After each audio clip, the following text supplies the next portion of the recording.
एका महत्त्वाच्या बातमीने सुरुवात करूयात। बातमी अशी की लातूरमध्ये शेतकऱ्यांनी पूरग्रस्त भागाची पाहणी केली। यावेळी संवाद साधत असताना काही शेतकऱ्यांनी ओला दुष्काळ जाहीर करण्याची मागणी जी ती मुख्यमंत्र्यांकडे केली। किती मदत देणार असा सवाल एका शेतकऱ्याने विचारला आणि त्यावेळी मुख्यमंत्र्यांनी राजकारण करू नका अशा शब्दात संबंधित शेतकऱ्याला सुनावलं। ओला दुष्काळ जाहीर करण्याची मागणी ही मुख्यमंत्री संवाद साधत असताना शेतकरी करत होते। टंचाई म्हणजेच दुष्काळ। टंचाईच्या वेळी ज्या उपाययोजना आपण सगळ्या करतो याला टंचाईत समजून तशा प्रकारच्या सगळ्या उपाययोजना या ठिकाणी आम्ही लागू करणार आहोत आणि सगळी मदत आपण करणार आहोत। या ठिकाणी ज्यांच्या घरामध्ये पाणी घुसलेलं आहे ते बाबा राजकारण करू नको, राजकारण नाही करायचं। मुख्यमंत्र्यांना सवाल करणाऱ्या शेतकऱ्याने दारू प्यायल्याचं स्वतः कबूल केलं। त्याच्याशी संवाद साधला आमचे प्रतिनिधी शशिकांत पाटील यांनी। मुख्यमंत्री संवाद साधत असताना नेमकी काय मागणी केलेली आहे आणि काय म्हणणं आहे? मी सर फक्त एवढंच विचारलं की हेक्टरी मुख्यमंत्री साहेब आम्हाला किती मदत जाहीर करू शकतात। आमचं कमीत कमी लाखो रुपयाचं नुकसान झालंय। हे म्हणतात सर सगळं आम्ही करू म्हणजे किती करू, कारण फक्त पत्रकारासमोर हे फक्त आम्हाला आश्वासन देतात। 8,000 म्हणतात, 10,000 म्हणतात, आमचं लाखोचं झालंय। ह्यांनी किती देणार आहेत आम्हाला नुकसान ते जाहीर करावं ना। जेव्हा मी हा प्रश्न विचारला आज मुख्यमंत्री साहेबाला की सर तुम्ही किती देणार आहेत जाहीर करा, तर म्हणतात हे राजकारण नाही। मी राजकारण नाही आहे, मी सर्वसामान्य शेतकरी आहे। मी शेतकरी आहे। किती एकर शेती आहे तुमची? कुठे? माझी सर 10 एकर जमीन आहे नदीच्या पलीकड, पण पाहणी होती रस्त्यानी, पाहणी फक्त रोडनी होती। कुठलाही मंत्री किंवा कुठला आमदार खासदार जमिनीपाशी जात नाही, रोडनी पाहणी होते। मला याने अटक करू दे आता। ही तुम्हाला दारू पिऊन आला असं म्हणणं आहे पोलिसांचं? असं म्हणणं आहे। मी म्हणतो ना मेडिकल करा आणि मला अटक करा म्हणले, मला अटक करा आणि काय ते यांची शिक्षा असेल तर मी घेईन। पण आम्ही शेतकरी म्हणून तुम्हाला काय प्रश्न विचारला आमचं चुकीचं आहे का? जनतेने तुम्हाला निवडून दिलेलं आहे, मग हे आमचं चूक आहे का? मला आज यांच्या प्रशासन यांचं म्हणून हे का? माझी शेतातली बनी वाहून गेली, माझी जनावरं गेले, कोण देणार आहे का भरून? आणि असं नाही माझं एकट्याचं नाही, जेवढी नदीकाठची शेतकरी आहेत हे माझं बघा चौकातलं हे सगळं मुख्यमंत्र्यांनी मदत करू असं सांगितलं ना? मदत करून म्हणतात पण किती करणार जाहीर करत नाहीत ना। नाही किती करणार आहेत, फक्त हे आश्वासनं असतात, कुणीही मदत देत नाही। देतात तुटपुंजी 5,000 2,000, मदत किती देणार आहे? तर शेतकऱ्यांनी सुद्धा सांगितलं की मुख्यमंत्र्यांनी जास्तीत जास्त मदत शेतकऱ्यांना केली पाहिजे असं त्यांचं म्हणणं आलेलं आहे। व्हिडिओ जर्नलिस्ट प्रशांत मोहितेसह मी शशिकांत पाटील, न्यूज 18 लोकमत, लातूर। मुख्यमंत्र्यांना सवाल करणारे शेतकरी भरत कोळींच्या घरी न्यूज 18 लोकमतची टीम जी ती पोहोचली। पावसामुळे कोळी यांच्या घरात मोठं नुकसान झालंय। पाण्यामुळे घरातलं सगळं सामान भिजलं असून शेतही उद्ध्वस्त झालंय। सरकारने तुटपुंजी मदत न करता आम्हाला सावरण्यासाठी ठोस पावलं उचलण्याची मागणी शेतकऱ्यानं केली। दरम्यान शेतकरी भरत कोळी यांच्या घरी खासदार ओमराजे निंबाळकर यांनी येऊन पाहणी केली। आमची शेती पूर्णपणे सगळे तूर सोयाबीन माझं असं झोपलेलं आहे। अशी येतात साहेब, सर्वे करतात। घरात कशी परिस्थिती? माझ्या घरामध्ये सगळे माझं धान्य वगैरे सगळं भिजले, माझे कपडे भिजले, आम्हाला खायचं अन्नधान्याची परिस्थिती बिकट। आम्ही काय मग भिजलं, आम्ही ते बाहेरून आणून भावाकडून इकडून तिकडून खाल्लं सर काल। आणि शेती पण सगळी माझी एकदम पूर्ण सर अशी पाण्यात म्हणजे काय पूर्ण झोपले सगळं। पूर्ण घरात पाणी होतं, पूर्ण रात्र दिवस रात्र आम्ही बसून काढली। पूर्ण नुकसान झाले आमचं, पूर्ण कपडे वगैरे भिजलेले आहेत, आता वाळू घातले, कपडे सुकतील पण शेती आमची नदीच्या शेजारीच आहे, पूर्ण पाण्यात गेलेली आहे। आता ती शेती कशी सुकणार? मुख्यमंत्री साहेब आम्हाला मदत करा, शेतकऱ्यांना सगळ्यांनाच मदत करा एवढी विनंती आहे तुमच्याकडं। काय सांगू का, पोटात जागा आहे आमच्या, पोटात त्या गोष्टी दुसरं म्हणलं की त्यांनी फक्त मंत्री येऊन रोडवर घेतात। आता काय होईल, आम्ही येऊन बसलो की त्यांना अजून कोणाला राजकीय अंग, आमची विनंती आहे तुम्हाला ही राजकीय अंग देऊ खरंच। सुप्रिया सुळेंनी केंद्रीय कृषी मंत्री शिवराज सिंग चौहान यांची भेट घेतली। या भेटीत त्यांनी महाराष्ट्राच्या पूर परिस्थितीबद्दल माहिती दिली। तसंच ओला दुष्काळ जाहीर करा, सरसकट कर्जमाफी द्यावी अशी मागणी सुप्रिया सुळेंनी केली। शिवराज सिंग चौहान फडणवीसांशी बोलणार आहेत, तसंच अमित शहांनाही याबाबत माहिती देतो असं चौहान यांनी म्हटलंय। असं सुप्रिया सुळे म्हणाल्यात। सरकारनं जाहीर केलेली 2,000 कोटींची मदत तोकडी आहे आणि फायलीत न अडकता तात्काळ सरसकट मदत द्यावी असंही सुप्रिया सुळे म्हणाल्यात। महाराष्ट्रासाठी केंद्र सरकारनेही मदत करण्याची गरज आहे, कारण का खूप मोठ्या पॅकेजची गरज आहे. प्रचंड नुकसान झालेलं आहे आणि अशा काळामध्ये महाराष्ट्र सरकार प्रयत्न करते हे मी माननीय मुख्यमंत्र्यांचं स्टेटमेंटही पाहिलं आज. पण त्याबरोबर केंद्र सरकारनी ही महाराष्ट्राला मदत करावी ही विनंती करण्यासाठी मी माननीय शिवराजसिंग चव्हाणांना भेटले. त्यांनी वेळ दिल्याबद्दल मी त्यांचे मनपूर्वक आभारी मानते आणि तातडीने ते माननीय मुख्यमंत्र्यांशी बोलणार आहेत आणि म्हणले की म्हणजे जर मुख्यमंत्री म्हणतील त्याप्रमाणे, पण जर म्हणतील तर ते म्हणले की मी स्वतः महाराष्ट्रात ही काय परिस्थिती बघण्यासाठी नक्की आहे. आणि आता यानंतर एक ब्रेकिंग न्यूज अशी की कर्जतचे शिवसेना आमदार महेंद्र थोरवे यांच्या आमदारकीला आव्हान देणारी याचिका फेटाळल्याचं थोरवेंनी सांगितलं. राष्ट्रवादी काँग्रेसचे जिल्हाध्यक्ष सुधाकर घारे यांनी ही याचिका दाखल केली होती. 2024च्या विधानसभा निवडणुकीत सुधाकर घारे यांनी या महेंद्र थोरवे यांच्या विरोधात निवडणूक लढवली होती आणि या विजयाला आव्हान देत सुधाकर घारे यांनी मुंबई हायकोर्टात याचिका दाखल केली होती.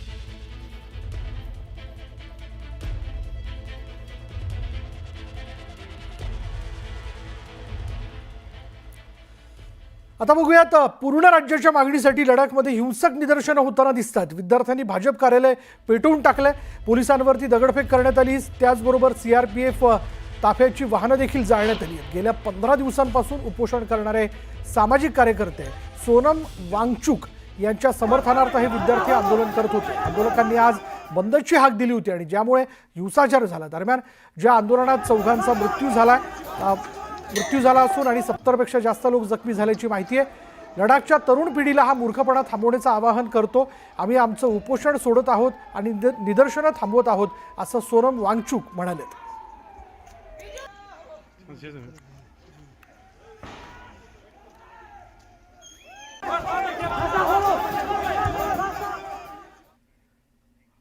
आणि आता आणखीन एक ब्रेकिंग न्यूज. गडचिरोली जिल्ह्यामध्ये 6 माओवाद्यांनी आत्मसमर्पण केलंय.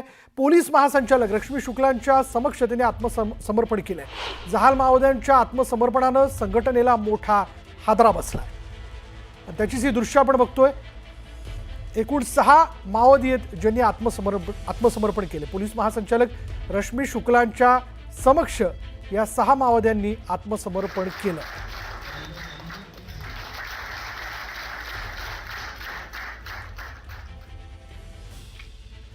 आता राज्यातल्या मान्सूनबद्दलच्या घडामोडी अगदी झटपट सुरुवात करूयात.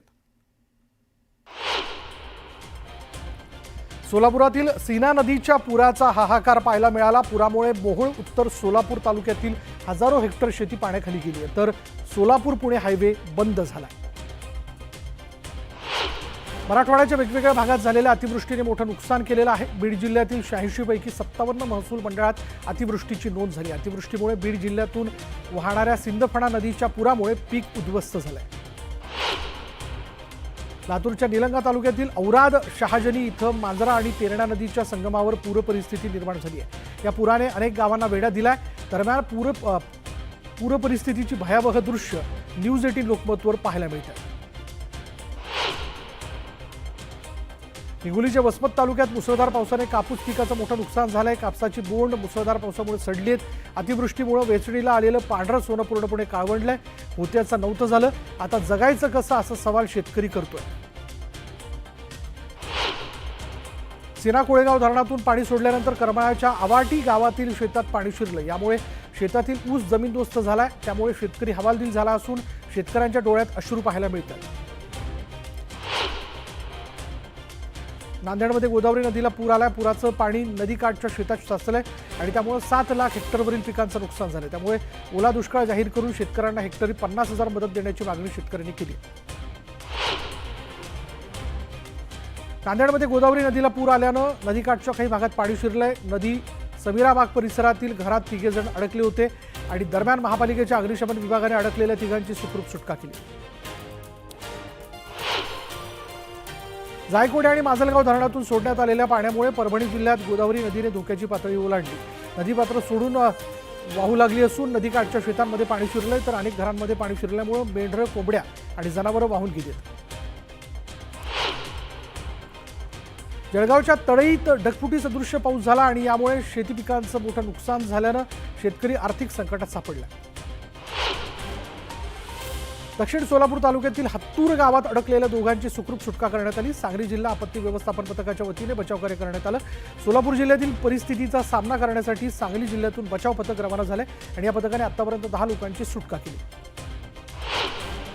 हिंगोलीच्या वसमत तालुक्यात 2 दिवसांपूर्वी ढगफुटी सदृश्य पाऊस झाला. या पावसामुळे आसना नदीला मोठा पूर आला होता आणि या पुराचं पाणी ओसरलं, परंतु शेकडो एकर शेतांमध्ये अजूनही पाणी साचलंय. आसेगाव, टाकळगाव, कन्हेरगाव, रुंज, गुंज या गावांच्या शिवारातील हळद, सोयाबीन, कापूस, मूग या पिकांचं मोठं नुकसान झालं. अतिवृष्टीमुळे शेवगाव तालुक्यातील शेतीचं मोठं नुकसान झालं. बोधेगाव, राणेगाव इथल्या शेतकऱ्यांच्या झेंडू आणि कांद्याचं मोठं नुकसान झालं.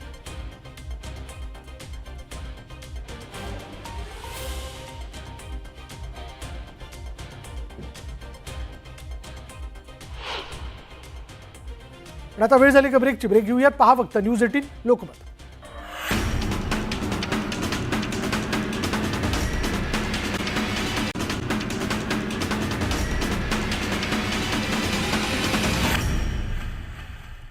आता ब्रेकनंतर एक ब्रेकिंग न्यूज अशी की आपल्या प्रत्येक भाषणात वादग्रस्त विधान करणारे शिवप्रतिष्ठानचे प्रमुख संभाजी भिडे यांनी सांगली इथल्या कार्यक्रमात पुन्हा एकदा असंच एक विधान करून नवीन वाद ओढवून घेतलाय. यावेळी त्यांनी संविधानावर धक्कादायक विधान केलं. तसंच दांडिया खेळणं म्हणजे हाडगेपणा आहे असं मत देखील संभाजी भिडेंनी यावेळी मांडलंय. तसंच भारत निर्लज्ज लोकांचा देश असल्याचे देखील यावेळी त्यांनी म्हटलं. जगात फार काही नाही, एकूण 187 देश आहेत. आपली लायकी काय? हिंदुस्थानची लायकी क्या? संविधान. पोटात मुरडा झाल्यासारखं विद्वान लोक बोलतात. काय संविधान तुमचं? नवरात्राचं वाटोळं करून दांडिया फांडिया कसल्या दांडिया बेकार.